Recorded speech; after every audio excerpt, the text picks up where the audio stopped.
من يهده الله فلا مضل له ومن يضلل فلا هادي له وأشهد أن لا إله إلا الله وحده لا شريك له وأشهد أن محمدا عبده ورسوله أرسله بالحق بشيرا ونذيرا وداعيا إلى الله بإذنه وسراجا منيرا اللهم صل على محمد وعلى آل محمد كما صليت على إبراهيم وعلى آل إبراهيم إنك حميد مجيد اللهم بارك على محمد وعلى آل محمد كما باركت على إبراهيم وعلى آل إبراهيم إنك حميد مجيد أما بعد فأعوذ بالله من الشيطان الرجيم بسم الله الرحمن الرحيم يا أيها الناس اتقوا ربكم الذي خلقكم من نفس واحدة وخلق منها زوجها وبث منهما رجالا كثيرا ونساء واتقوا الله الذي تساءلون به والأرحام إن الله كان عليكم رقيبا وقال الله عز وجل يا أيها الذين آمنوا اتقوا الله حق تقاته ولا تموتن إلا وأنتم مسلمون وقال في آية وإن يمسسك الله بضر فلا كاشف له إلا هو وإن يردك بخير فلا راد لفضله يصيب به من يشاء من عباده وهو الغفور الرحيم أيها الإخوة في الله أوصيكم وإياي أولا بتقوى الله அன்பிற்கினிய சகோதரிகளே அல்லாஹ்வுடைய இல்லத்தில் அவனை தொழுவதற்காக அவன் இட்ட கட்டளையை சிரமேற்கொண்டு நிறைவேற்றுவதற்காக நாம் கூடியிருக்கிறோம். நம்முடைய நல்ல எண்ணங்களையும் செயல்பாடுகளையும் ஏற்று அதற்கு நிறைந்த நன்மைகளை வல்ல அல்லாஹ் நம் அனைவருக்கும் வாரித் தருவானாக. நம்மை படைத்து கண்காணித்து கொண்டிருக்கின்ற எல்லாம் அல்ல அல்லாஹுவை பயந்து வாழும்படி என்னையும் உங்களையும் கேட்டுக்கொண்டு ஹுத்பாவை ஆரம்பிக்கின்றேன். அன்பார்ந்த சகோதரிகளே,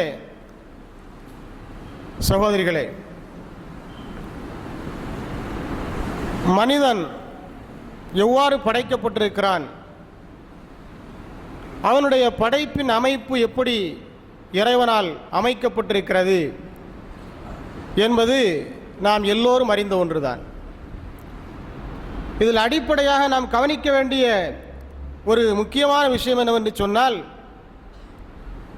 மனிதனை பொறுத்தவரையில் அவன் இரண்டு முக்கிய பகுதிகளை கொண்டு அவன் படைக்கப்பட்டிருக்கிறான், சமைக்கப்பட்டிருக்கிறான். அந்த இரண்டு முக்கியமான பகுதிகள் என்ன என்றால், ஒன்று மனம், இன்னொன்று உடல். அதைத்தான் மென்டல் பிசிக்கல் என்று சொல்கிறார்கள். இந்த இரண்டையும் கொண்டுதான் மனிதன் படைக்கப்பட்டிருக்கிறான். அப்போ மனிதனுடைய இயக்கத்திற்கு இந்த இரண்டும் தேவைப்படுகிறது. மனமும் தேவைப்படுகிறது, உடலும் தேவைப்படுகிறது. மனம் என்ன எண்ணுகிறதோ அதை செயல்படுத்துவதற்கு, அதை நிறைவேற்றுவதற்கு இந்த உடல் தேவைப்படுகிறது. மனம் போல் வாழ்வு என்று சொல்வார்கள். மனம் எவ்வாறு இருக்கிறதோ, எவ்வாறு செயல்படுகிறதோ அதை பொறுத்துத்தான் அவனுடைய உடலுடைய இயக்கமும் செயல்படும். அப்படிப்பட்ட ஒரு இயற்கையான அமைப்பில் தான் அல்லாஹ் சுப்ஹானஹு வ தஆலா இந்த மனிதனை படைத்திருக்கிறான். ஒரு மனிதனுடைய மனம் அவன் படைக்கப்படுகிற பொழுதே, இந்த உலகத்தில் மனிதனாக அவன் படைக்கப்படுகிற பொழுதே நல்ல விதமாக செம்மையான முறையில் படைத்துத்தான் அல்லாஹ் சுப்ஹானஹு வ தஆலா மனிதனை வெளியே அனுப்புகிறான். இதை பற்றி அல்லாஹ் குர்ஆனில் சொல்கிற பொழுது وَنَفْسٍ وَمَا سَوَّاهَا فَأَلْهَمَهَا فُجُورَهَا وَتَقْوَاهَا என்பதாக குறிப்பிடுகிறான். அதனுடைய பொருள் என்னவென்றால், இந்த மனதின் மீது சத்தியமாக அதை செம்மையாக படைத்திருக்கிறானே அந்த அல்லாஹ்வின் மீது சத்தியமாக, மேலும் அந்த மனதை படைத்த இறைவன் மனதுக்குள்ளே உணர்வை செலுத்தி இருக்கிறான். என்ன உணர்வு என்று சொன்னால், நல்ல உணர்வு, கெட்ட உணர்வு என்ற இரண்டு உணர்வுகளையும் அல்லாஹ் அந்த மனிதனுடைய மனதுக்குள்ளே செலுத்தி இருக்கிறான். ஃபஅல்ஹமஹா ஃபுஜூரஹா வ தக்வாஹா. எது நல்ல உணர்வு, எது கெட்ட உணர்வு, எது தவறானது, எது நல்லது என்பது பற்றிய உணர்வுகளை எல்லாம் இந்த மனதுக்குள்ளே அல்லாஹ் சுப்ஹானஹு வ தஆலா புகுத்தியிருக்கிறான். எனவே இந்த மனம் எவ்வாறு செயல்படுகிறது என்பதை பொறுத்துத்தான் உடலுடைய இயக்கமும் அமையும். ஆக சுருக்கமாக நாம் பார்க்க போனால், இந்த உடலுடைய இயக்கம் சீராக அமைய வேண்டும் என்று சொன்னால் அதற்கு நாம் மனதை சீராக வைத்துக் கொள்ள வேண்டும். நாம் உடலை பற்றி கவலைப்படக்கூடிய அளவிற்கு மனதை பற்றி யாரும் கவலைப்படுவது கிடையாது. ஆனால் முதலில் நாம் அதிகமான முக்கியத்துவத்தை தருவது, அதிகமாக கவலைப்படுவது எதை குறித்து இருக்க வேண்டும் என்று சொன்னால் நம்முடைய மனதை குறித்து தான் இருக்க வேண்டும். மனம் என்ன எண்ணுகிறது, அதற்கேற்பத்தான் நம்முடைய வாழ்க்கை பாதையை மாறி செல்கிறது. மனம் என்ன முடிவு பண்ணுகிறது என்பதை பொறுத்துத்தான் நம்முடைய வாழ்க்கை அது நல்ல வாழ்க்கையா அல்லது தீமையான வாழ்க்கையா, அது சொர்க்கத்திற்குரிய வாழ்க்கையா அல்லது நரகத்திற்குரிய வாழ்க்கையா, மனித சமுதாயத்திற்கு நன்மை விளைவிக்கக்கூடிய வாழ்க்கையா அல்லது கேடு விளைவிக்கக்கூடிய வாழ்க்கையா என்பதெல்லாம் தீர்மானிக்கப்படுகிறது. அதனால் உடலுக்கு தரக்கூடிய முக்கியத்துவத்தை விட அதிகமான முக்கியத்துவம் மனதிற்கு நாம் தர வேண்டும். இந்த இரண்டுக்கு மத்தியில் பிரிக்க முடியாத ஒரு பின்னி பிணைந்த இணைப்பு இருக்கிறது. அந்த இணைப்பை நாம் பாதுகாத்துக் கொள்ள வேண்டும், நல்ல முறையில் அமைத்துக் கொள்ள வேண்டும். மனதுக்கும் உடலுக்கு மத்தியில் தொடர்பு இருக்கிறது. மனம் எப்படி செயல்படுகிறதோ அதே மாதிரி தான் நம்முடைய உடல் அமைப்பும் செயல்படுகிறது. நாம் அதிகமான பயத்தில் இருந்தால் அதற்கு ஏற்ப நம்முடைய உடலும் செயல்படும். உடல்களில் நடுக்கம் காணப்படுகிறது, கைகால்கள் எல்லாம் நடுங்குகிறது. ஏன் நடுங்குகிறது என்று சொன்னால் மனம் பயப்படுகிறது, மனம் பதறுகிறது, அதனால் கைகால்கள் எல்லாம் நடுங்குகிறது. சோர்ந்து காணப்படுகிறோம். சில பேரை பார்த்து கேட்போம், முகமெல்லாம் ரொம்ப வாடி போயிருக்குதே, என்ன அர்த்தம், என்ன காரணம் சொல்லி கேட்போம். அந்த வாட்டத்திற்கு காரணம் என்னவென்று சொன்னால், அந்த வாட்டத்தை எது காண்பித்து கொடுக்கிறது என்று சொன்னால் அவனுடைய மனம் ஏதோ சோர்வடைந்து போயிருக்கிறது, கவலை அடைந்து காணப்படுகிறது. அது அவனுடைய உடலில் தெரிகிறது, குறிப்பாக அவனுடைய முகத்தில் தெரிகிறது. ஆக மனதில் அவன் என்ன எண்ணுகிறான் என்பதெல்லாம் அவனுடைய உடலில் தெரிந்துவிடும். ஆக மனதுக்கும் உடலுக்கும் நெருங்கிய பிரிக்க முடியாத ஒரு பந்தம் இருக்கிறது, ஒரு தொடர்பு இருக்கிறது. எனவே உடலை பாதுகாப்பதற்காக நாம் தரக்கூடிய முக்கியத்துவத்தை விட அதிகமான முக்கியத்துவத்தை எதற்கு நாம் தர வேண்டும்? இந்த மனதிற்கு தர வேண்டும். மனதை பாதுகாக்க வேண்டும். அது சிதிலமடைந்து விடாமல், அது சின்ன பின்னமாகி விடாமல், சிதறி விடாமல் அந்த மனதை ஒருமுகப்படுத்த வேண்டும், பாதுகாக்க வேண்டும். இன்று எத்தனையோ நோயாளிகளை பார்க்கிறோம். நாளுக்கு நாள் நோயாளிகளுடைய எண்ணிக்கை பெருகிக் கொண்டே வருகிறது. குறிப்பாக அதில் மனநோயாளிகளுடைய எண்ணிக்கையும் அதிகமாக இருக்கிறது. எல்லா மருத்துவமனைகளும் நிரம்பி வழிகிறது. எந்த மருத்துவமனையில் கூட்டம் இல்லாமல் இருக்கிறது? எல்லா மருத்துவமனைகளிலும் கூட்டம் நிரம்பி வழிகிறது. உடல் ரீதியான நோயாக இருந்தாலும் சரிதான், அல்லது மன ரீதியான நோயாக இருந்தாலும் சரிதான், எல்லா விதமான நோய்களுக்கும் காரணம், அடிப்படை காரணம் என்னவென்று சொன்னால் இந்த மனம்தான். மனதில் எழக்கூடிய எண்ணம்தான் ஒரு மனிதனை நோயாளியாக மாற்றுகிறது அல்லது ஆரோக்கியமானவனாக வைத்திருக்கிறது. எனவே நாம் சாதாரணமாக மனதை குறித்து எடை போட்டு விடக்கூடாது. மனதை பற்றி கவலைப்படக்கூடியவர்கள் யாருமே கிடையாது என்று சொல்லக்கூடிய அளவிற்கு நம்மில் அனைவரும் உடலை பற்றியே கவலைப்படுகிறோம். ஏதாவது உடலில் ஒரு வலி ஏற்பட்டு விட்டால் அந்த வலிக்காக மருத்துவம் மேற்கொள்கிறோம், சிகிச்சை எடுத்துக்கொள்கிறோம். மனம் வலிக்கிறது, இந்த வலிக்கு என்ன காரணம், அந்த வலியிலிருந்து விடுபடுவதற்கு, விடுதலை பெறுவதற்கு என்ன தீர்வு என்பதை குறித்து சிந்திக்கக்கூடியவர்கள் குறைவாக இருந்து கொண்டிருக்கிறார்கள். உடல் ரீதியான நோய்களுக்கு மன ரீதியான நோய்கள் தான் காரணம் என்று மருத்துவர்கள் சொல்கிறார்கள். மனதில் நோய் இருந்தால் உடல் இருக்கக்கூடிய நோயை ஒருபோதும் குணப்படுத்த முடியாது. எந்த மருந்து மாத்திரைகளாலும் குணப்படுத்த முடியாது, எந்த மருத்துவராலும் குணப்படுத்த முடியாது. அவ்வாறு என்று சொன்னால் முதலில் குணப்படுத்தப்பட வேண்டியது எது என்று சொன்னால் நம்முடைய மனதில் இருக்கக்கூடிய நோய்கள். மனதில் இருக்கக்கூடிய நோய்கள் நீக்கப்பட்டு அதற்கு உரிய சிகிச்சை தரப்பட்டால்தான் நம்முடைய உடலில் இருக்கக்கூடிய வியாதிகளுக்கு குணம் கிடைக்கும்.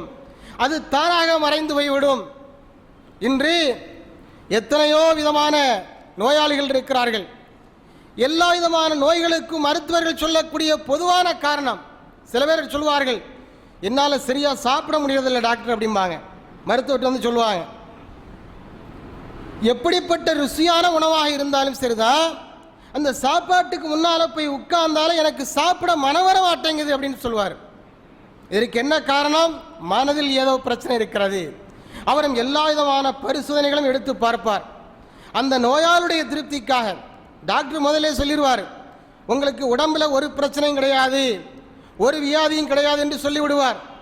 ஆனாலும் இந்த நோயாளி டாக்டரை விட மாட்டார். இல்லை, ஏதாவது டெஸ்ட் எடுத்து பாருங்க அப்படிம்பார். அப்போ எல்லா விதமான பரிசோதனைகள் எடுத்து பார்த்து விட்டு ஏற்கனவே மருத்துவர் என்ன சொன்னார் அதைத்தான் திரும்ப சொல்லுவார். நான் ஏற்கனவே சொன்னேன் உங்கள்கிட்ட, உடம்பில் எந்த விதமான பிரச்சனையும் கிடையாது, உங்களுக்கு பிரச்சனை எதில் இருக்குன்னு சொன்னால் மனசில் தான் இருக்கிறது. எனவே அந்த மனதில் இருக்கக்கூடிய பிரச்சனைக்கு நீங்கள் தீர்வு காண வேண்டும் என்று சொல்லி சில அறிவுரைகளை சொல்லி அனுப்புவார். நல்ல மருத்துவராக இருந்தால். மோசமான மருத்துவராக இருந்தால் தன்னுடைய வருமானத்தை பெருக்கிக் கொள்வதற்கு அவரையும் ஒரு கருவியாக பயன்படுத்திக் கொள்வார். ஆக இன்றைக்கு நோய்கள் நிரம்பி காணப்படுவதை பார்க்கிறோம். இதற்கு அடிப்படை காரணம் எது என்று சொல்லப்படுகிறது என்று சொன்னால், ஸ்ட்ரெஸ் என்று சொல்கிறார்கள். ஸ்ட்ரெஸ், மன அழுத்தம், டென்ஷன், டிப்ரெஷன் என்றெல்லாம் சொல்கிறார்கள். எல்லாத்துக்கும் ஒரே பொருள் தான், மன அழுத்தம். மன அழுத்த வியாதிக்கு தள்ளப்பட்டிருக்கிறார்கள் எல்லா மனிதர்களும். பேசக்கூடிய நானாக இருந்தாலும் சரி, அல்லது கேட்கக்கூடிய நீங்களாக இருந்தாலும் சரிதான், ஏறக்குறைய நம்மில் பெரும்பாலானவர்களும் 99% சொல்லலாம், பெரும்பாலானவர்களும் ஏதோ ஒரு விதமான மன அழுத்தத்திற்கு உள்ளாக்கப்பட்டு கொண்டே வருகிறோம். இதற்கெல்லாம் என்ன காரணம் என்று சொன்னால், நம்முடைய வாழ்க்கையில் இஸ்லாமிய வாழ்க்கை வெகுவாக குறைந்து போய்விட்டது. இஸ்லாமிய வாழ்க்கை முறை, இந்த லைஃப் ஸ்டைல் என்று சொல்கிறார்களே, இந்த லைஃப் ஸ்டைல் என்றால் என்ன என்பதை நாம் புரிந்து கொள்ள தவறிவிட்டோம். லைஃப் ஸ்டைல் என்றால் என்ன என்று நாம் புரிந்திருக்கிறோம் என்று சொன்னால், உலகம் போகிற போக்கில் அந்த உலகத்துக்கு கூடவே போகிறது. உலகம் எவ்வளோ வேகமாக போய் கொண்டிருக்கிறது, அந்த உலகத்துக்கு கூடவே போட்டி போட்டு கொண்டு போகிறோமா இல்லையா, அதுக்கு பிறந்த லைஃப் ஸ்டைல். உலகம் போகிற போக்குக்கு ஈடாக இணையாக நாம் போக முடியவில்லை என்று சொன்னால் நாம் தோற்று போய்விட்டோம் என்று நாம் கருதி கொள்கிறோம். அதனால் அதற்கு ஈடாக இணையாக போட்டி போட்டு கொண்டு சென்றாக வேண்டும் என்று நாம் நினைத்து கொண்டு தேவையில்லாத சில கட்டுப்பாடுகளை நம்மீது நாமே விதித்து கொண்டிருக்கிறோம், ஏற்படுத்தி வைத்திருக்கிறோம். தேவையில்லாத கட்டுப்பாடுகள், தேவையில்லாத தடைகள், தேவையில்லாத பிரச்சனைகள் நம்முடைய தலையில் நாமே இழுத்து போட்டு கொண்டு வைத்துக் கொண்டிருக்கிறோம். இப்படிப்பட்டவர்கள் ஒரு விஷயத்தை சிந்திக்க வேண்டும். இதிலிருந்து விடுபடுவதற்குரிய வழி என்ன? இப்படியே போய்கொண்டிருந்தால் நிலைமை என்ன ஆகுது? ஒருத்தர் எனக்கு முன்னால் இருக்கிறார், நான் அவர்கிட்ட பேசிகிட்டு இருக்கிறேன், என்னங்க சரிதானே அப்படின்னு பேசி முடிச்சுட்டு கேட்டேன்னா கடைசியில் கேட்குறார், என்ன சொன்னீங்க அப்படின்னு கேட்குறாரு. இவ்வளோ நேரம் அவர்கிட்ட பேசியிருக்கிறேன், பேசிட்டு கடைசியில் சரிதானு சொல்லி கேட்கும்போது அவர் என்னை பார்த்து திருப்பி கேட்கக்கூடிய வார்த்தை என்ன? என்ன சொன்னீங்க, திரும்ப சொல்லுங்க. என்ன நினைச்சார் அவர்? நம்மள்கிட்ட ரிப்பீட் பண்ண சொல்றாரு. அதற்கு என்ன காரணம்? அவருடைய மனம் சரியில்லை, அவருடைய மனம் சிதைந்து காணப்பட்டிருக்கிறது. உடல் சிதைந்தால் உடனடியாக சிகிச்சை எடுத்துக் கொள்கிறோம், இங்கே மனம் சிதைந்து காணப்படுகிறது. இப்படிப்பட்ட அனுபவம் அநேகமாக எல்லாருடைய வாழ்க்கையிலும் நிகழ்ந்திருக்கும். எல்லோரும் அன்றாடம் சந்தித்துக் கொண்டிருக்கக்கூடிய ஒரு சாதாரண உதாரணம் தான் இது. ஆக எல்லாருடைய வாழ்க்கையிலுமே அவர்கள் ஏதோ ஒரு பிரச்சனையின் காரணமாக அந்த பிரச்சனையை மனசுக்குள்ள போட்டு போட்டு போட்டு போட்டு பெருசாக்கி பெருசாக்கி ஏதோ ஒரு விதமான மன அழுத்தத்திற்கு உள்ளாயிருக்கிறார்கள். அதுதான் அவருடைய உடல் வியாதிக்கு காரணமாக இருக்கிறது. சில பேர் ஹார்ட் அட்டாக்கில் இறந்து போயிடுறாங்க, பார்க்குறோமா இல்லையா? ஆனால் சாதாரணமாக மருத்துவர்கள் இந்த ஹார்ட் அட்டாக்கு சில காரணங்களை சொல்கிறார்கள். கொழுப்பு உடம்புல ஏறி போச்சுன்னா ஹார்ட் அட்டாக் வரும், புகைப்பழக்கம் இருந்தால் அல்லது மது அருந்தக்கூடிய பழக்கம் இருந்தால் இந்த மாதிரி ஹார்ட் அட்டாக் வரும்னு சொல்கிறாங்க. ஆனால் இறந்து போனவரிடத்தில் இந்த ஹார்ட் அட்டாக் மூலமாக நெஞ்சு வலியின் மூலமாக இறந்து போயிருக்கிறார, அவற்றை கொழுப்பு சத்தும் கிடையாது. அது மாதிரி புகைப்பழக்கமோ அல்லது மது அருந்தக்கூடிய பழக்கமோ அல்லது வேறு எந்த விதமான கெட்ட பழக்கம் கிடையாது. அப்படி என்று சொன்னால் அவர் நெஞ்சு வலியினால் ஏன் இறந்தார்? அவருக்கு நெஞ்சு வலி வருவதற்குரிய காரணம் என்ன என்பதை குறித்து சிந்தித்து பார்க்க வேண்டும். சாதாரணமாக மருத்துவர்கள் வெளிப்படையாக சொல்லக்கூடிய நெஞ்சு வலிக்கு வெளிப்படையாக சொல்லக்கூடிய எந்த நோய்களும் அவரிடத்தில் இல்லை. ஆனால் அவர் நெஞ்சு வலியின் மூலமாகத்தான் இறந்திருக்கிறார். ஏன் அப்படிப்பட்ட ஒரு வியாதி அவருக்கு வந்தது? நெஞ்சு வலி ஏன் அவருக்கு ஏற்பட்டது என்று சொன்னால் மன அழுத்தம் மூன்றாவது ஒரு காரணமாக மருத்துவர்கள் இதையும் வைக்கிறார்கள். மூன்றாவது காரணம் என்று கூட சொல்வது தவறுதான். முதல் காரணமே அதுதான். மன அழுத்தத்திற்கு அவர் உள்ளாயிருக்கிறார். அவருடைய வாழ்க்கையில் ஏதோ ஒரு பிரச்சனை நடந்திருக்கிறது. அந்த பிரச்சனையோடு அவர் நடந்து கொண்டே இருக்கிறார். ஏதாவது கடன் ஏற்பட்டிருக்கலாம். அந்த கடனை அடைப்பது குறித்து அவர் யோசித்துக் கொண்டே இருப்பார். வியாபாரத்தில் நஷ்டம் ஏற்பட்டிருக்கலாம், அல்லது அவருடைய பிள்ளை அவருடைய சொல்லு பேச்சு கேட்காத பிள்ளையாக இருக்கலாம், அல்லது மனைவி அவருக்கு மாற்றமாக நடந்து கொண்டிருக்கலாம், அல்லது குடும்பத்தில் ஏதாவது பிரச்சனைகள் ஏற்பட்டிருக்கலாம். இப்படி ஏதாவது ஒரு பிரச்சனை அவருடைய வாழ்க்கையில் இருக்கின்ற காரணத்தினால் அதை நினைத்து நினைத்து நினைத்து அதை பெருசாக்கி பெருசாக்கி பெருசாக்கி ஒரு கட்டத்தில் உச்சகட்டத்தை அடைந்து அவருடைய நெஞ்சை வெடித்து போய் விடுகிறது. இதற்கெல்லாம் இடம் தரலாமா? ஒரு மூமினுடைய வாழ்க்கை முறை இப்படி இருக்கலாமா? எந்த பிரச்சனையாக இருந்தாலும் சரிதான், எல்லா பிரச்சனைகளையும் எளிதாக சாதாரணமாக எடுத்துக்கொள்ள வேண்டும் என்று இஸ்லாமிய மார்க்கம் நமக்கு சொல்லித் தருகிறது. உலகத்திற்கு பின்னாலேயே நீ ஓடிக்கொண்டிருக்காதே, உலகம் போற வேகத்திற்கு இணையாக நீ ஓடாதே என்று இஸ்லாம் நமக்கு கற்றுத்தருகிறது. அதை நம்ம பலர் புரிந்திருக்கிறோமா? பலரும் புரியாமல் இருக்கிறோம். நம்முடைய வாழ்க்கை முறை முற்றிலுமாக இஸ்லாமிய வாழ்க்கை முறையிலிருந்து கொஞ்சம் கொஞ்சமாக விலகிச் செல்கின்ற காரணத்தினால தான் இப்படிப்பட்ட வியாதிகளுக்கு உள்ளே நாம் ஆளாகிறோம். மோசமான வியாதிகள், தீர்க்க முடியாத வியாதிகள் என்றெல்லாம் சில வியாதிகளை மருத்துவர்கள் பட்டியலிடுகின்றார்களே, அப்படிப்பட்ட மோசமான தீர்க்க முடியாத வியாதிகள் எல்லாம் எப்படி ஏற்படுகிறது? என்னவெல்லாம் இன்றைக்கு வியாதிகள் சொல்கிறார்களோ அத்தனை வியாதிகளுக்கும் மனநோய் காரணம் என்று சொல்கிறார்கள். குடல் புண் அல்சர் என்று சொல்கிறார்கள், கேன்சர் என்று சொல்கிறார்கள், நெஞ்சு வலி என்று சொல்கிறார்கள், இன்னும் எத்தனை வியாதிகள் சொல்கிறார்கள். இந்த அத்தனை வியாதிகளுக்கு அடிப்படையான காரணம் மனநோய் என்று சொல்கிறார்கள். மருத்துவர்கள் சொல்லக்கூடிய ஆதாரப்பூர்வமான குறிப்புகள் இது, செய்திகள் இது. மனநோய் இல்லை என்று சொன்னால் ஆரோக்கியமாக வாழலாம். அப்போ மனசை நாம தெளிவாக அது சிதைந்து விடாமல் அதை ஒருமுகப்படுத்தி பாதுகாப்பாக வைத்திருக்கிறோம், கடமைப்பட்டிருக்கிறோம். மனதை பாதுகாக்க வேண்டும். அல்லாஹ் மனதை படைக்கிற பொழுது நல்ல செம்மையான மனதாகத்தான், ஒரு நோயும் இல்லாத ஒரு பிரச்சனையும் இல்லாத மனதாகத்தான் அல்லாஹ் அதை படைக்கின்றான். ஆனால் நாம் தான் தேவையில்லாத பாரங்கள் அதில் நினைச்சிடும் ஏற்றி வைத்துக் கொள்கிறோம். நம்முடைய லைஃப் ஸ்டைல் இன்றைக்கு எப்படி இருந்து கொண்டிருக்கிறது என்று சொன்னால், சக்திக்கு மீறி வேலைகளை நாம் இழுத்து போட்டுக் கொள்கிறோம். ஆண்களாக இருந்தாலும் சரி, பெண்களாக இருந்தாலும் சரி, என்னால் இப்படிப்பட்ட வேலையைத்தான் செய்ய முடியும் என்று தெரிந்திருந்தும் கூட, இத்தனை வேலைகளைத்தான் என்னால் இந்த நேரத்தில் பார்க்க முடியும் என்று தெரிந்திருந்தும் கூட, நம்முடைய சக்தியை மீறி வேலைகளை நாம் நம்முடைய தலையில் இழுத்து போட்டுக் கொள்கிறோம். இதில் அதிகமாக பாதிக்கப்படக்கூடியவர்கள் யார் என்று சொன்னால் தாய்மார்கள், பெண்கள் தான் அதிகமான வேலைகளை தன்னுடைய தலையில் இழுத்து போட்டுக் கொள்கிறார்கள். அதனால் அவர்கள் அதிகமான மன உளைச்சலுக்கு ஆளாக்கப்படுகிறார்கள். எந்த நேரத்தில் என்ன பேச வேண்டும், யாரிடத்தில் பேச வேண்டும், நாம் யாரிடத்தில் பேசிக் கொண்டிருக்கிறோம், எப்படிப்பட்ட வார்த்தையை பயன்படுத்த வேண்டும் என்பதெல்லாம் அவர்களுக்கு தெரியாமல் போவதற்குரிய காரணம் வேண்டுமென்றே இதையெல்லாம் அவர்கள் செய்வது கிடையாது. அவர்கள் ஒரு விதமான மன உளைச்சலுக்கு ஆளாக்கப்பட்டிருக்கிறார்கள். அவருடைய தலையில் ஏராளமான வேலைகள் சுமத்தப்பட்டிருக்கிறது, பாரங்கள் ஏற்றி வைக்கப்பட்டிருக்கிறது. அந்த பாரங்களை இறக்கி வைத்து விட்டால் அவர்கள் பிரச்சனையிலிருந்து விடுபட்டு விடுவார்கள் என்ற எளிய உண்மையை நாம் புரிந்து கொள்ளாமல் இருக்கிறோம். இப்படித்தான் நாமும் அல்லாஹ் எந்த அளவுக்கு சொல்லித்தர்றான் பாருங்க. ஃபத்தகுல்லாஹ மஸ்ததஅதும், அதாவது நம்முடைய வாழ்க்கையிலேயே ஒரு உயர்ந்த விஷயம் இருக்குமானால் அது என்ன விஷயம்? அல்லாஹ்வை அஞ்சி நடப்பது. அந்த அல்லாஹ்வை அஞ்சி நடக்கக்கூடிய விஷயத்தை பற்றி கூட அல்லாஹ் சொல்லும் போது என்ன சொல்கிறான் என்பதை பாருங்கள். ஃபத்தகுல்லாஹ மஸ்ததஅதும், உங்களால் முடிந்த அளவிற்கு நீங்கள் அல்லாஹ்வை அஞ்சுங்கள் அப்படின்னு தான் அல்லாஹ் சொல்றான். எப்படி சொல்றான் அல்லாஹ்? உங்களுடைய சக்திக்கு எந்த அளவிற்கு அல்லாஹ்வை பயந்து வாழ முடியுமோ அந்த அளவிற்கு பயந்து வாழுங்கள். இரவிலே எழுந்து நின்று தொழுவது என்பது வலியுறுத்தப்பட்ட ஒரு நஃபிலான சுன்னத்தான வணக்கம். 2 ரக்காத்து செய்யலாம், 4 ரக்காத்து செய்யலாம், 6 ரக்காத்து செய்யலாம், 8 ரக்காத்து வரை செய்யலாம். ஆனால் உன்னால் 2 ரக்காத் பிளஸ் 1 3 ரக்காத் மட்டும்தான் தொழ முடியும் என்று சொன்னால் அதை மட்டும் செய்தால் போதுமானது. உன்னால் 5 ரக்காத்து தொழ முடியவில்லை என்று சொன்னால் தொழ வேண்டிய அவசியம் இல்லை. அதன் பக்கம் நீ கவனம் செலுத்த வேண்டிய அவசியமும் கிடையாது. உன்னால் எந்த அளவிற்கு அல்லாஹ்வை அஞ்ச முடியுமோ அந்த அளவுக்கு அஞ்சினால் போதுமானது. நபிகள் நாயகம் ஸல்லல்லாஹு அலைஹி வஸல்லம் அவர்கள் இன்னொரு சந்தர்ப்பத்தில் சொன்னார்கள், இரவு முழுக்க வணங்கிக் கொண்டே இருக்க வேண்டிய அவசியம் கிடையாது. ஏனென்று சொன்னால் உன்னுடைய கண்ணுக்கு ஒரு ஹக் இருக்கிறது, அந்த ஹக்கை நீ கொடுத்தாக வேண்டும். உன்னுடைய உடம்புக்கு என்று ஒரு ஹக் இருக்கிறது, அந்த ஹக்கை அதற்குரிய பங்கை நீ செலுத்தியாக வேண்டும் என்று சொல்கிறார்கள். இங்கே என்ன சொல்கிறார்கள்? நீ அதிகமான அழுத்தத்திற்கு நீ ஆளாக வேண்டிய அவசியம் இல்லை.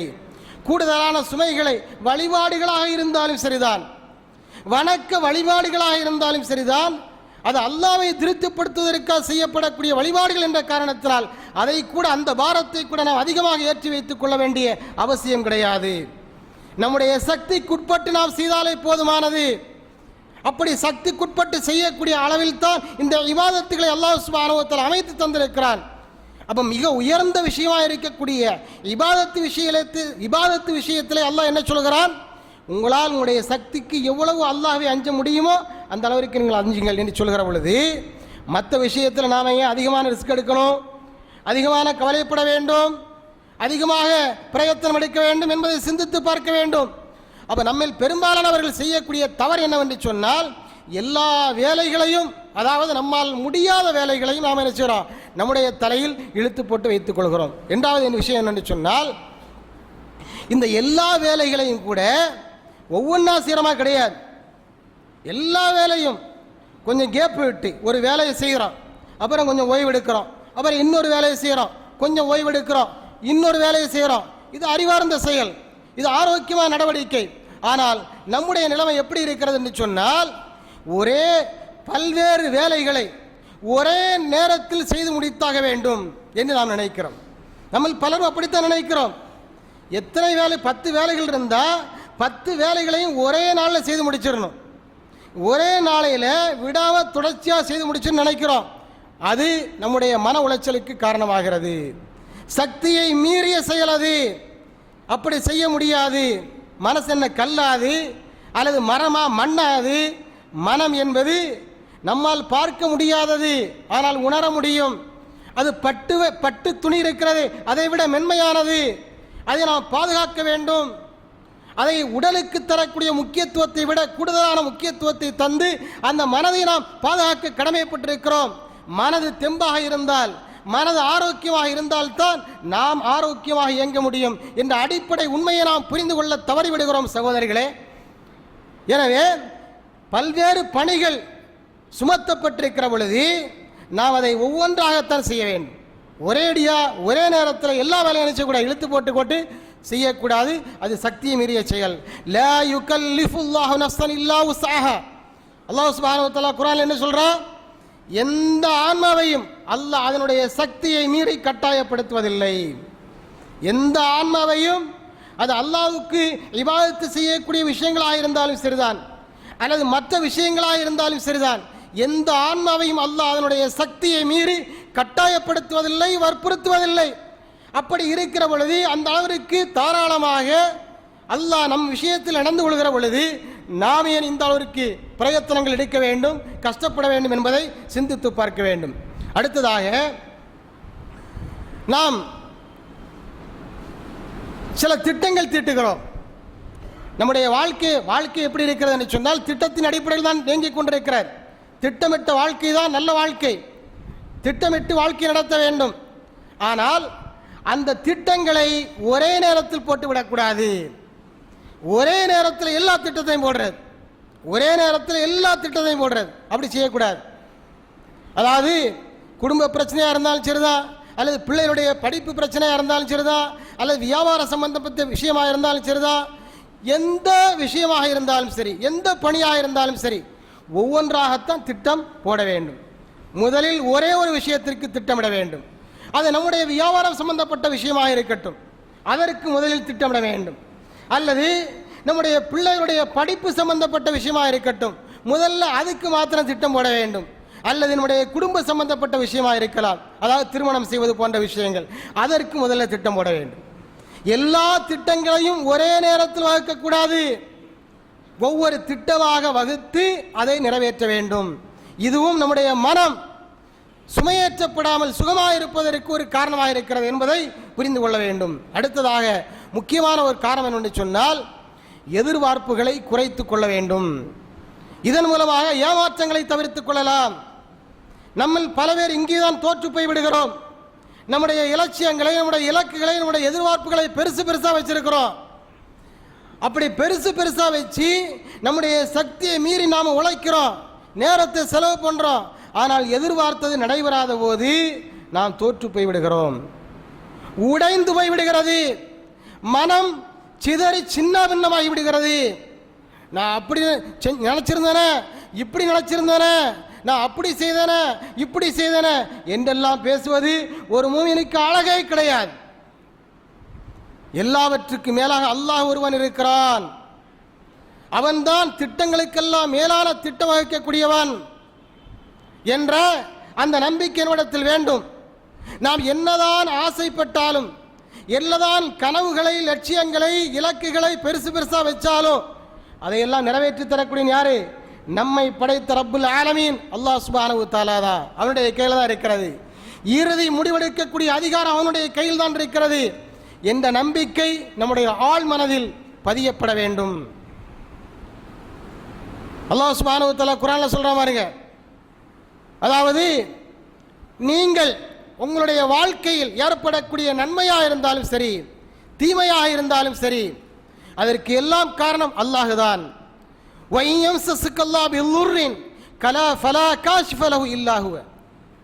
நபியே, உமக்கு அல்லாஹ் ஏதேனும் பாதிப்பை தருவானேயானால் அந்த பாதிப்பை அல்லாஹ்வை தவிர வேறு யாராலும் நீக்கி தர முடியாது.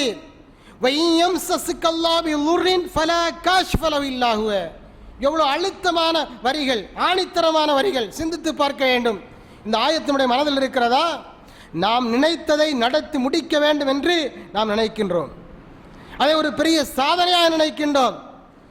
ஒரு விஷயத்தை நினைப்பதில், திட்டமிடுவதில் தவறில்லை, அதற்காக முயற்சிப்பதிலும் தவறில்லை. ஆனால் அது கிடைத்தே தீர வேண்டும் என்று நாம் நினைக்கிறோமே, அங்கேதான் தவறு செய்கிறோம். நாம் முயற்சிக்கலாம், திட்டமிடலாம், ஆனால் அது கிடைப்பது யாருடைய கையில் இருக்கிறது? அல்லாஹ்வுடைய கையில் இருக்கிறது. பிறகு அல்லாஹ்வுக்கு என்ன வேலை? அல்லாஹ் ஒருவன் இருக்கிறான் என்பதை நாம் இந்த இடத்தில் மறந்து போய் விடுகிறோம். என்னுடைய பையன் இந்த படிப்பு படித்தே தீர வேண்டும் என்று நாம் திட்டமிடுகிறோம், செலவிடுகிறோம். ஆனால் அந்த படிப்பை அவனால் முழுமை செய்ய முடியவில்லை. அவன் நம்முடைய கனவு பலிப்பதற்கு, கனவு நனவாவதற்கு அவன் ஒத்துழைக்கவில்லை. அந்த படிப்பு நிறைவேறவில்லை. அதனால் நாம் எதிர்பார்த்த வேலையும் அவனுக்கு கிடைக்கவில்லை. இதற்காக தப்பான முடிவுகளுக்கு வரலாமா? இன்றைக்கு எத்தனையோ தவறான முடிவுகளுக்கு நம்முடைய சகோதரர்கள் வந்து கொண்டிருக்கிறார்கள். தற்கொலை சாவுகள் எத்தனையோ நடந்து கொண்டிருக்கிறது. சமீபத்தில் கூட இந்த பகுதியிலே, வெள்ளாடிச்சுவலை பகுதியிலிருந்து ஒரு சகோதரி, உங்களுக்கு தெரியுமா தெரியாது எனக்கு தெரியவில்லை, ஒரு சகோதரி சொத்தவளை பீச்சில் கடற்கரையில் போய் குதித்து தற்கொலை பண்ணிட்டான். பேப்பரில் வந்து, போன வாரத்தில் பேப்பரில் வந்த செய்தி இது. எதற்கு அந்த தற்கொலை? அதுவும் எந்த வயசில்? 52 வயது பெண்ணு. ஒரு 52 வயது பெண்மணி கடலுக்கு சென்று, பஸ் ஏறி சென்று கடலுக்கு சென்று தற்கொலை செய்கிறார் என்று சொன்னால் அதற்கு என்ன காரணம்? குடும்ப பிரச்சனை, அவருடைய மனதில் ஏதோ பிரச்சனை நீண்ட நாளாக இருந்து கொண்டே இருக்கிறது. திடீரென வந்து திடீரென எடுக்கக்கூடிய முடிவல்ல அது. பிரச்சனைகள் நீண்ட காலமாக இருந்து இருந்து அது என்றாவது நாள் வெடிக்க தொடங்கிவிடும். அதற்கு முன்னதாகவே அதற்கு நாம் தீர்வு கண்டாக வேண்டும், அதுக்கு மருந்து போட்டாக வேண்டும். அப்ப நாம என்ன நினைக்கிறோம்? நாம ஒன்று நினைச்சா அது நடந்தே தீரணும் அப்படின்னு நினைக்கிறோம். அப்படி நினைக்கக்கூடாது. நினைங்க, கனவு காணுங்கள், அதற்காக திட்டமிடுங்கள், முயற்சி செய்யுங்கள், உழையுங்கள், நேரத்தை செலவிடுங்கள், தவறில்லை. அது நடந்தே தீரணும் என்று எதிர்பார்க்காதீர்கள். அதை அல்லாஹ்விடத்தில் விட்டுவிடுங்கள். அஸ்ஸாயு மின்னா வல் இத்மாமு இந்தல்லாஹ் என்று அரபியிலே சொல்வார்கள் ஒரு பழமொழி. முயற்சிப்பது நம்முடைய கடமை, முழுமைப்படுத்தி வைப்பது அல்லாஹ்வுடைய வேலை என்று சொல்வார்கள். அந்த நம்பிக்கை நம்ம எத்தனை பேர் இருக்கிறது? நாம் நினைத்ததை அடைந்து தீர வேண்டும் நினைக்கிறோம். நம்முடைய மனைவி இப்படித்தான் இருக்க வேண்டும் நினைச்சா அப்படித்தான் இருக்க வேண்டும் நினைக்கிறோம். இருக்க மாட்டா. என்ன செய்ய முடியும்? கடைசியில் தலாக்கில் போய் முடியும். இப்படித்தான் இருக்க வேண்டும் நாம் அடம்பிடிக்கிறோம், விட்டு கொடுப்பதில்லை. நம்முடைய எதிர்பார்ப்புகள் பெருசாக இருக்கிறது. ஆனால் எதிர்பார்ப்புகள் நிறைவேறாத போது நம்முடைய மனம் உடைந்து விடுகிறது. தவறான முடிவுகளை நாம் எடுக்க ஆரம்பித்து விடுகிறோம். இப்படியெல்லாம் ஒரு மூமின் தவறான முடிவுக்கு வரக்கூடாது என்ற காரணத்தினாலே தான் அல்லாஹ் சுப்ஹானஹு வ தஆலா அழகான முறையில் அறிவுரை சொல்கிறான். உங்களுக்கு எந்த பாதிப்பு ஏற்பட்டாலும் அல்லாஹ்வை தவிர அந்த பாதிப்பை வேறு யாராலும் மாற்றித்தர முடியாது. அதே போல وَإِنْ يُرِدْكَ بِخَيْرٍ فَلَا رَادَّ لِفَضْلِهِ يُصِيبُ بِهِ مَنْ يَشَاءُ مِنْ عِبَادِهِ وَهُوَ الْغَفُورُ الرَّحِيمُ. உங்களுக்கு ஏதேனும் நன்மையை அல்லாஹ் வழங்குவானேயானால், வழங்க வேண்டும் என்றவன் நாடிவிட்டால் அதை யாராலும் தடுத்து நிறுத்திவிட முடியாது. எப்படியாவது அந்த நன்மை எந்த வழியின் மூலமாவது கண்டிப்பாக உங்களுக்கு வந்து சேர்ந்தே தீரும். எந்த சக்தியாலும் அதை தடுத்து நிறுத்திவிட முடியாது. யுஸீபு பிஹி மன் யஷா, நல்லதாக இருந்தாலும் கெட்டதாக இருந்தாலும் அவனுடைய அடியார்களில் யாருக்கு அது வந்து தீர வேண்டும் என்று நாடுகிறானோ அவர்களுக்கு நிச்சயமாக அது வந்து சேர்ந்தே தீரும். வஹுவல் கஃபூருர் ரஹீம் என்பதாக அல்லாஹ் சுப்ஹானஹு வ தஆலா சொல்லி காமிக்கிறான். அப்போ இந்த விஷயத்தை நாம் என்ன செய்ய ஆழமாக பதிவு செய்து கொள்ள வேண்டும். நபி ஸல்லல்லாஹு அலைஹி வஸல்லம் அவர்கள் ஹதீஸில் சொன்னார்கள், அல் கவி அல் முஃமினுல் கவியு கைருன் வ அஹப்பு இலல்லாஹி மினல் முஃமினில் ضعீஃப். ஒரு மன தைரியம் உள்ள ஒரு முஃமின் இருக்கிறான், இன்னொருவன் மன தைரியம் இல்லாதவனாக இருக்கிறான். இரண்டு பேர்களில் அல்லாஹ்வுக்கு விருப்பமானவர்கள் யார் என்று சொன்னால், யார் மன தைரியத்தோடு வாழ்கிறானோ அப்படிப்பட்ட இறை விசுவாசி தான் அல்லாஹ்வுக்கு விருப்பமானவன் என்று சொன்னார்கள். மேலும் சொன்னார்கள், நீ உனக்கு ஒரு விஷயம் கிடைக்கவில்லை என்பதற்காக நீ உன்னை வருத்திக் கொள்ள வேண்டிய அவசியம் இல்லை. வஹ்ரிஸ் அலா மா யன்ஃபஉக், உனக்கு எது நன்மை தருமோ அதை அடைய வேண்டும் என்பதில் நீ ஆசைப்படு, அதற்காக முயற்சி செய். வஸ்தஈன் பில்லாஹ், அல்லாஹ்விடத்தில் உதவி தேடு. வலா தஅஜிஸ், சோர்ந்து போய் கோழைத்தனமாக உட்கார்ந்து விடாதே. அதை அடைவதற்காக நீ முயற்சி செய், அதற்காக நேரத்தை செலவழி, அல்லாஹ்விடத்தில் உதவி தேடி அந்த காரியம் நிறைவேறுவதற்காக. அதே நேரத்தில் அது உனக்கு கிடைக்கவில்லை என்று சொன்னால், அவ்வாறு முயற்சி செய்து நேரத்தை செலவழித்து உழைத்து உனக்கு அது கிடைக்கவில்லை என்று சொன்னால் நீ சொல்ல வேண்டிய வார்த்தை என்ன தெரியுமா? கத்தர் அல்லாஹு மாஷா அஃபால என்று சொல்ல வேண்டும். இது அல்லாஹ் விதித்திருக்கிறான், அல்லாஹ் நாடியது நடந்திருக்கிறது.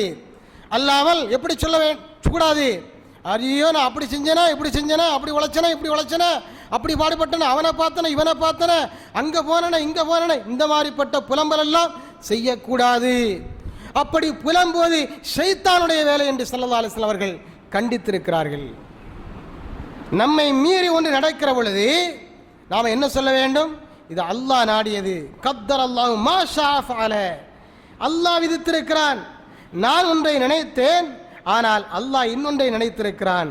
அதில் ஹைர் இருக்கும், அதில் நிச்சயமாக நன்மை இருக்கும் என்று நம்ப வேண்டும் என்று நபி ஸல்லல்லாஹு அலைஹி வஸல்லம் அழகான முறையில் நமக்கு சொல்லி தந்திருக்கிறார்கள். அதே மாதிரி நம்முடைய மனம் ஃப்ரீயாக இருக்க வேண்டும் என்று சொன்னால் நாம் என்ன செய்யணும்? நம்முடைய பொறுப்புகளை பகிர்ந்து கொள்ள வேண்டும். நம்மள்கிட்ட சில வேலைகள் இருக்குமா இல்லையா? நம்மள்கிட்ட ஒப்படைக்கப்பட்ட சில பணிகள் இருக்கும். இந்த பணிகளை நாம் பகிர்ந்து கொள்ள வேண்டும். எல்லாத்தையும் நானே பார்ப்பேன் என்னென்ன செய்யக்கூடாது, எல்லா வேலைகளும் இழுத்து கொண்டு பார்க்கக்கூடாது. நமக்கு கீழே பல பேர் இருப்பார்கள்.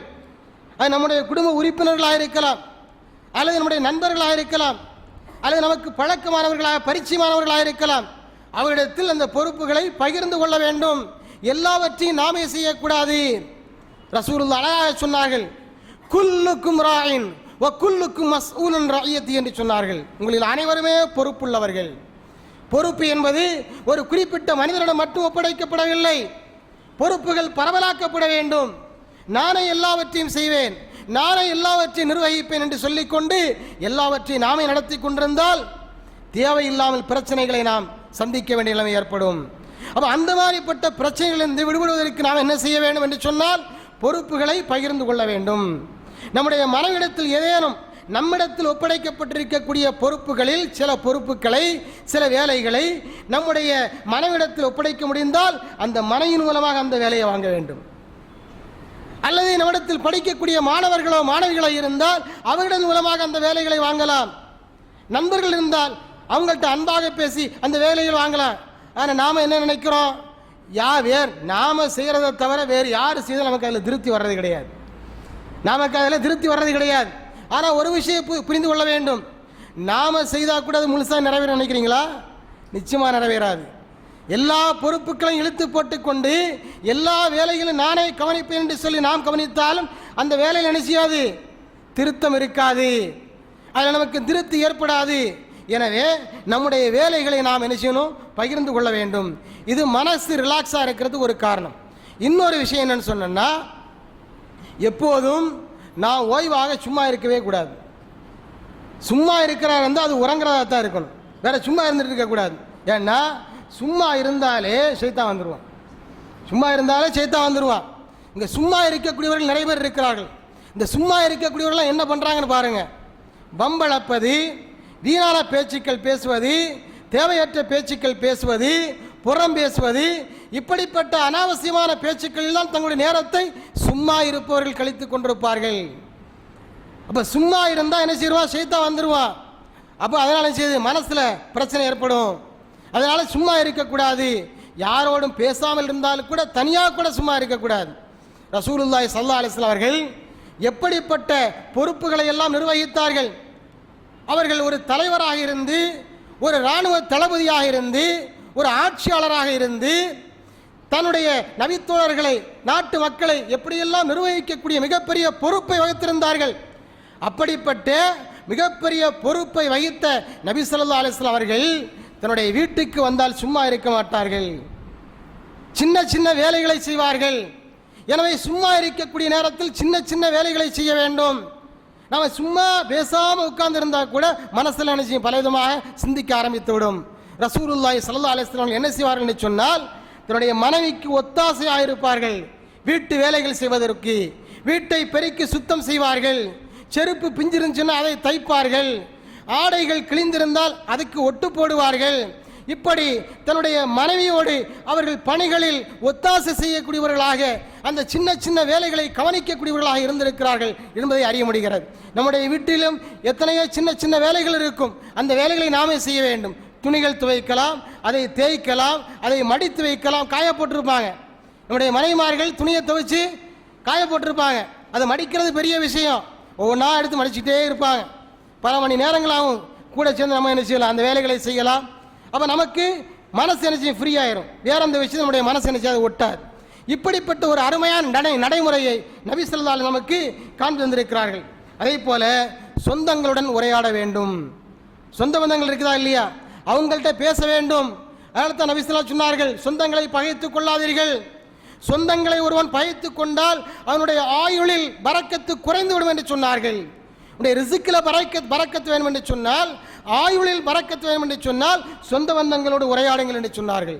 எனவே நம்முடைய சொந்த பந்தங்களை நாம் அடிக்கடி சென்று பார்க்க வேண்டும், நலம் விசாரிக்க வேண்டும், நல்ல ஆறுதலான வார்த்தைகளை சொல்ல வேண்டும். நம்முடைய நண்பர்கள், நாம் அடிக்கடி சந்திக்கக்கூடிய நண்பர்கள் யாராவது பள்ளிவாசலுக்கு வர தவறிவிட்டால் அல்லது நம்மை சந்திக்க தவறிவிட்டால், சந்திப்புகள் குறைந்து போய்விட்டால் அவருடைய வீட்டுக்கு செல்ல வேண்டும். என்ன காணலையே என்று அவரிடத்தில் பேச வேண்டும். இவ்வாறு நம்முடைய குடும்ப உறுப்பினர்கள், நம்முடைய நெருங்கிய சொந்தங்கள், நமக்கு நெருக்கமான நண்பர்கள் இவரிடத்தில் பேசுவதன் மூலமாக நம்முடைய மனசில் இருக்கக்கூடிய பாரமெல்லாம் குறைந்து விடுகிறது. இப்படிப்பட்ட ஒரு சுன்னத்தையும் நபி ஸல்லல்லாஹு அலைஹி வஸல்லம் செய்திருக்கிறார்கள்.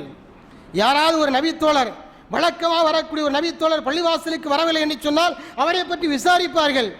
அவருக்கு உடம்பு சரியில்லை என்று சொன்னால் நேரடியாக அவருடைய வீட்டுக்கு சென்று நலம் விசாரிப்பார்கள். ஆறுதலாக 4 வார்த்தைகள் சொல்வார்கள். தன்னுடைய வளர்ப்பு தாய் உம்மு ஐமன் இருக்கிறார்களே, அவர்களை அடிக்கடி சென்று சந்திக்கக்கூடிய நல்ல பழக்கத்தை நபி ஸல்லல்லாஹு அலைஹி வஸல்லம் வைத்திருந்தார்கள். அவரை பெற்றெடுத்த தாய் சிறிய வயதில் அவர்கள் இறந்து விட்டார் என்ற காரணத்தினால் வளர்ப்பு தாய்க்கு அதிகமான முக்கியத்துவத்தை தந்து, மதிப்பு மரியாதையை தந்து அடிக்கடி அவர்களை சந்திக்கக்கூடியவர்களாக இருந்திருக்கிறார்கள் என்பதை பார்க்க முடிகிறது. ஆக இப்படிப்பட்ட நல்ல நடைமுறைகளை, நல்ல பழக்க வழக்கங்களை நாம் நம்முடைய வாழ்க்கையில் கடைபிடிக்கும் போது இந்த மன வியாதிக்கு இடமே இல்லாமல் போய்விடும். அதே மாதிரி நாம் செய்யக்கூடிய மிக முக்கியமான ஒரு விஷயம் என்னென்னு சொன்னால், நமக்கு ஏற்படக்கூடிய பிரச்சனைகள் இருக்குது இல்லையா, பிரச்சனை இல்லாத ஆட்களே கிடையாது. எல்லாருடைய வாழ்க்கையிலும் பிரச்சனை ஏற்படும். அப்படி பிரச்சனைகள் வருகிற பொழுது அந்த பிரச்சனைகளை பகிர்ந்து கொள்ள தகுதியானவர் என்று தெரிந்தால் யார ஒரு இடத்துல நினைச்சா பகிர்ந்து கொள்ளலாம்.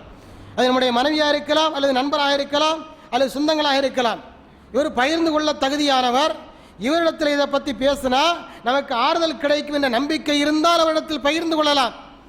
இல்லை, நாம் இவர்கிட்ட பிரச்சனையை பேச போனால் ஒன்றை பத்தாக்கி விட்டுருவார் அப்படிங்கிற மாதிரி இருந்தால் பிரச்சனையை யாரிடத்திலும் பகிர்ந்து கொள்ளக்கூடாது. அது மனைவியாக இருந்தாலும் சரிதான், அந்த பிரச்சனையை பகிர்ந்து கொள்ளக்கூடாது. அந்த பிரச்சனை யாரிடத்தில் பகிர்ந்து கொள்ள வேண்டும்? எல்லாம் அல்ல அல்லாஹ்விடத்தில் முறையிட வேண்டும். இன்னமா அஷ்கு பஸி வ ஹுஸ்னி இலல்லாஹ் என்று யக்கூப் அலைஹிஸ்ஸலாத்து வஸ்ஸலாம் அவர்கள் சொன்னார்களே. தன்னுடைய அருமை மகன் யூசுஃபை இழந்த நேரத்தில் அவர்கள் சொன்ன வார்த்தை என்ன தெரியுமா? என்னுடைய கவலை, என்னுடைய துக்கம், என்னுடைய சோகம் எல்லாவற்றையும் நான் ரப்புல் ஆலமீனாக இருக்கக்கூடிய அல்லாஹ்விடத்தில் ஒப்படைக்கிறேன், நான் அல்லாஹ்விடத்தில் முறையிடுகிறேன் என்று சொன்னார்கள். வேறு யாரிடத்தில் முறையிடுவதற்கு நான் தயாராக இல்லை. உங்களிடத்தில், மற்ற மக்களை பார்த்து சொல்கிறார்கள், உங்களிடத்தில் முறையிடுவதற்கு, உங்களிடத்தில் முறையிட்டு தீர்வை பெறுவதற்கு நான் தயாராக இல்லை. என்னுடைய கவலையை, என்னுடைய பிரச்சனையை நான் அல்லாஹ்விடத்தில் முறையிடுகிறேன் என்று சொல்லி அவர்கள் அல்லாஹ்விடத்தில் முறையிட்டார்கள். அல்லாஹ் சுப்ஹானஹு வ தஆலா அவர்களுக்கு தீர்வை தந்தான், தெளிவான தீர்வை தந்தான்.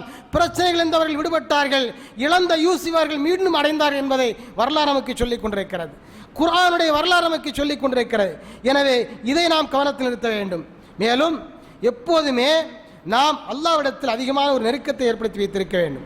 நெருக்கம் என்று சொன்னால் தொழுகையின் மூலமாக, திக்ர்களின் மூலமாக, தஸ்பீஹாத்துகளின் மூலமாக, குர்ஆன் ஓதுவதன் மூலமாக எப்போதும் அல்லாஹ்விடத்தில் நெருக்கத்தை ஏற்படுத்தி வைத்துக் கொண்டே இருக்க வேண்டும்.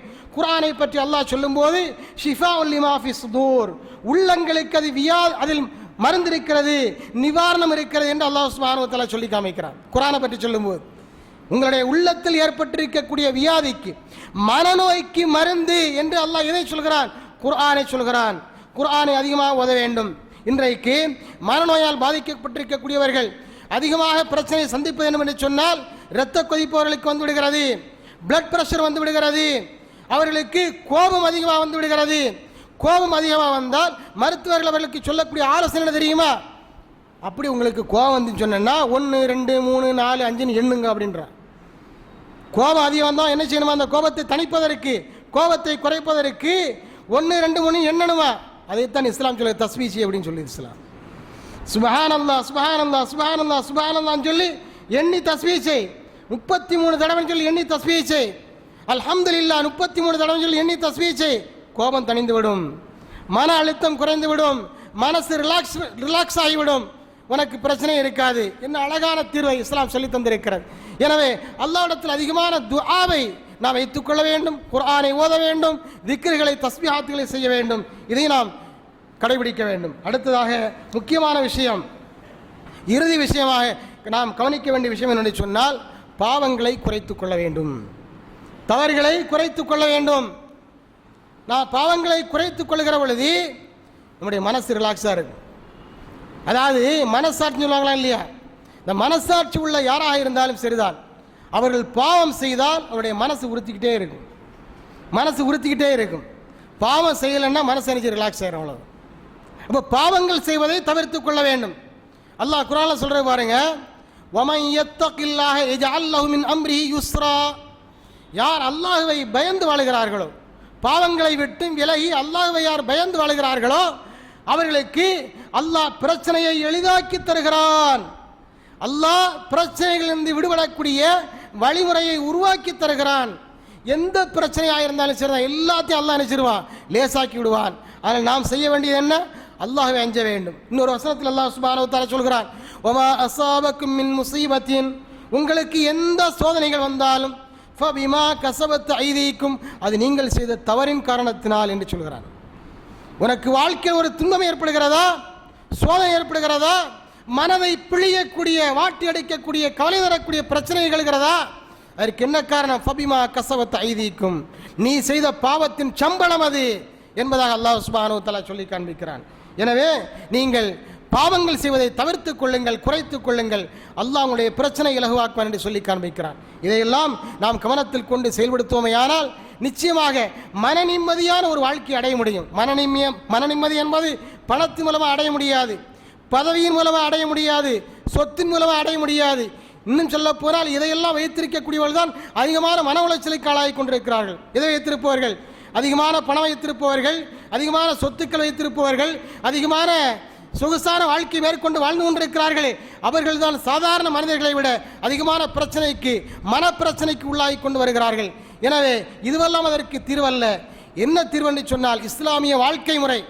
இப்போது நாம் சுட்டி காண்பித்த அடிப்படையில், அல்லாஹ் ரசூல் நமக்கு காண்பி தந்த அடிப்படையில் நம்முடைய வாழ்க்கை முறையை நாம் மேற்கொண்டால், அப்படிப்பட்ட ஒரு இஸ்லாமிய லைஃப் ஸ்டைலை நாம் உருவாக்கி கொண்டால் நிச்சயமாக மனக்கவலைகளிலிருந்து நாம் விடுபட்டு அமைதியான வாழ்க்கையை நடத்த முடியும் என்பதில் சந்தேகம் கிடையாது. அப்படிப்பட்ட மன அமைதி நிறைந்த வாழ்க்கை அல்லாஹ் சுப்ஹானஹு வ தஆலா பேசக்கூடிய எனக்கும் கேட்கக்கூடிய உங்கள் அனைவருக்கும் தந்தல்வானாக என்று சொல்லி நிறைவு செய்கின்றேன். யா அய்யுஹல்லதீன ஆமனு தக்குல்லாஹ் வ கூலு கௌலன் சதீதா யுஸ்லிஹ் லக்கும் அமாலக்கும் வ யக்ஃபிர் லக்கும் ذுனூபக்கும் வ மன் யுத்திஇல்லாஹ வ ரசூலஹு ஃபகத் ஃபாஸ ஃபௌஸன் அஸீமா.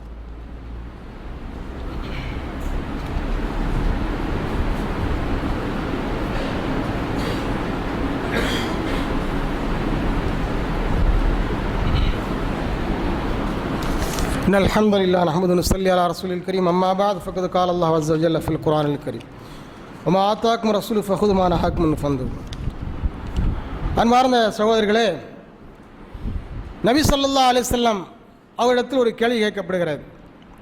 கேள்வி கேட்டவர் யார் என்று சொன்னால் அவருடைய அருமை மனைவி ஆயிஷா ரலியல்லாஹு அன்ஹா அவர்கள் கேட்கிறார்கள், யா ரசூலல்லாஹ், உங்களுடைய வாழ்க்கையில் உஹது போர்க்களத்தில் ஏற்பட்ட கவலை தரக்கூடிய அந்த பிரச்சனையை விட அதிகமான கவலை தரக்கூடிய பிரச்சனை நீங்கள் சந்தித்தது உண்டா என்று கேட்கிறார்கள். ஏன்னா உஹது போரில் அவங்க சந்தித்த பிரச்சனை இருக்குது, சாதாரண பிரச்சனை கிடையாது. மிகப்பெரிய இழப்பை அவர்கள் சந்தித்தார்கள். ஏறக்குறை 70 நபித்தோழர்களுக்கு மேல் கொல்லப்பட்டார்கள். அப்படிப்பட்ட உயிரிழப்பு, பொருள் இழப்பு, மன உளைச்சல் என்று ஏகப்பட்ட பிரச்சனைகள் அவர்கள் சந்தித்தார்கள். அப்போ அதைவிட ஒரு மிகப்பெரிய பிரச்சனை எங்கள் வாழ்க்கையில் சந்தித்திருக்கிறீர்களா என்று ஆயிஷா ரலியல்லாஹு அன்ஹா அவர்கள் நபி ஸல்லல்லாஹு அலைஹி வஸல்லம் கேட்டபோது நபி ஸல்லல்லாஹு அலைஹி வஸல்லம் சொன்னார்கள், ஆம் சந்தித்திருக்கிறேன் என்று சொல்லி அந்த தாயிஃப் நகரத்தில் தாவா பணிக்காக சென்றபோது சந்தித்தார்களே அந்த பிரச்சனையை முன்னிறுத்தி பேசுகிறார்கள். தாயிஃப் நகரத்திற்கு சென்றிருந்தேன் தாவா பணி செய்வதற்காக. அங்கே அந்த மக்கள் என்னை துரத்தினார்கள், கல்லால் அடித்து துரத்தினார்கள், சிறுவர்களை விட்டு ஏகி அவர்கள் என்னை புண்படுத்தினார்கள். அப்படி துக்கம் நிறைந்து கவலை நிறைந்து திரும்பி வந்து கொண்டிருக்கக்கூடிய வழியிலே, இரத்தம் சொட்ட சொட்ட திரும்பி வந்திருக்கக்கூடிய வழியிலே வானவர் வந்து கேட்டார், யா ரசூலுல்லாஹ், நீங்கள் அனுமதி சொல்லுங்கள். அனுமதி தந்தால் இந்த 2 பக்கத்தில் இருக்கக்கூடிய மலைகளையும் எடுத்து இந்த மக்களுக்கு மேலே போட்டு அப்படியே நசுக்கி இவர்களை அழித்து விடுகின்றேன் என்று அனுமதி கேட்ட பொழுது நபி ஸல்லல்லாஹு அலைஹி வஸல்லம் அவர்கள் அனுமதி மறுத்து விட்டார்கள். இல்லை, இவர்கள் திருந்தவில்லை என்று சொன்னாலும் பரவாயில்லை, இவர்களுக்கு பின்னால் வரக்கூடிய சந்ததிகள் நிச்சயமாக திருந்துவார்கள் என்ற நம்பிக்கை எனக்கு இருக்கிறது, அதனால் இவர்களை விட்டுவிடுங்கள் என்று சொல்லிவிட்டு கனத்த இதயத்தோடு இருந்த நபி ஸல்லல்லாஹு அலைஹி வஸல்லம் அவர்கள் மிகுந்த கவலை அடைந்திருந்த ஸல்லல்லாஹு அலைஹி வஸல்லம் அவர்கள், ஏனென்று சொன்னால் தாயிஃபிலிருந்து துரத்தடிக்கப்பட்டு விட்டார்கள், இனி மக்காவுக்குள்ளும் நுழைய முடியாது, மக்காவிலிருந்து வெளியேறி விட்டார்கள், இனி மக்காவுக்குள்ளே நுழைய வேண்டும் என்று சொன்னால் அங்கே யாராவது பாதுகாப்பு தந்தாக வேண்டும். அங்கே இருப்பவர்கள் யாராவது ரசூலுல்லாஹி ஸல்லல்லாஹு அலைஹி வஸல்லம் அவர்களுக்கு பாதுகாப்பு தந்தால் மட்டும்தான் திரும்ப அங்கே செல்ல முடியும். எனவே அங்கும் செல்ல முடியாத இங்கும் செல்ல முடியாத ஒரு இக்கட்டான நிலையில் அவர்கள் தள்ளப்பட்டிருந்தார்கள். அந்த சமயத்தில் அவர்கள் துஆ செய்தார்கள். அந்த துஆவை தமிழில் உங்களுக்கு நான் வாசித்து காண்பிக்கிறேன். அல்லாஹ்வே, எனது ஆற்றல் குறைவையும் திறமை குறைவையும் மனிதர்களுக்கு நான் சாதாரணமாக தெரிவதையும் உன்னிடமே முறையிடுகின்றேன். கருணையாளர்களுக்கெல்லாம் கருணையாளனே, நீயே எளியோனின் காவலன், நீயே எனது காவலன், நீ என்னை யாரிடம் ஒப்படைக்கிறாய்? என்னை கண்டு முகம் சுளிக்கும் அந்நியனிடமா, அல்லது என் காரியத்தை நிர்வகிக்க நீ ஏற்படுத்தியிருக்கும் எதிரியிடமா? என் மீது உனக்கு கோபம் இல்லையெனில் இவை எவற்றையும் நான் பொருட்படுத்தப் போவதில்லை. நீ வழங்கும் நலவாழ்வை வேண்டுகிறேன், அதுவே எனக்கு தாராளமானது.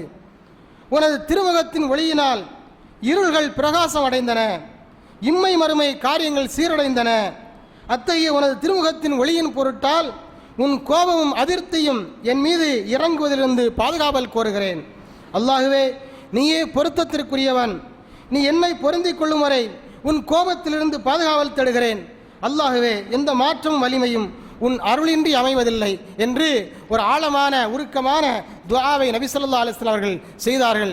அதற்கு பிறகு மக்காவிலிருந்து ஸல்லல்லாஹு அலைஹி வஸல்லம் அவர்கள் மக்காவுக்குள்ளே வருவதற்கு பாதுகாப்பளிப்பதற்கு ஆட்கள் முன்வந்தார்கள். அவருடைய பாதுகாப்பில் ஸல்லல்லாஹு அலைஹி வஸல்லம் மக்காவுக்குள்ளே சென்றார்கள், தொடர்ந்து பிரச்சாரத்தில் ஈடுபட்டார்கள், பிறகு மதீனாவுக்கு சென்றார்கள், ஆட்சி அதிகாரியுடைய கையில் வந்தது என்பதையெல்லாம் பார்க்கிறோம். ஆக நம்முடைய பிரச்சனை தலைக்கு மீறி போகும்போது, நம்மை மீறி ஏதாவது நடக்கும்போது உடனடியாக நாம் செய்ய வேண்டியது அல்லாஹ் நாடியது நடந்திருக்கிறது என்று சொல்லி அல்லாஹ்விடத்தில் நாம் முறையிட்டால் நிச்சயமாக மன அமைதி நமக்கு கிடைக்கும் என்பதில் சந்தேகம் கிடையாது. அப்படிப்பட்ட மன அமைதி நிறைந்த வாழ்க்கையை பெறுவதற்குரிய நல்ல வாய்ப்பினை அல்லாஹ் சுப்ஹானஹு வ தஆலா நம் அனைவருக்கும் தந்தருள்வானாக. யா அய்யுஹல்லதீன ஆமனு தக்குல்லாஹ் வ கூலு கௌலன் சதீதா யுஸ்லிஹ் லக்கும் அமாலக்கும் வயக்ஃபிர் லக்கும் ذுனூபக்கும் வ மன் யுத்திஇல்லாஹ் வ ரசூலஹு ஃபக்கத் ஃபாஸ ஃபௌஸன் அஸீமா.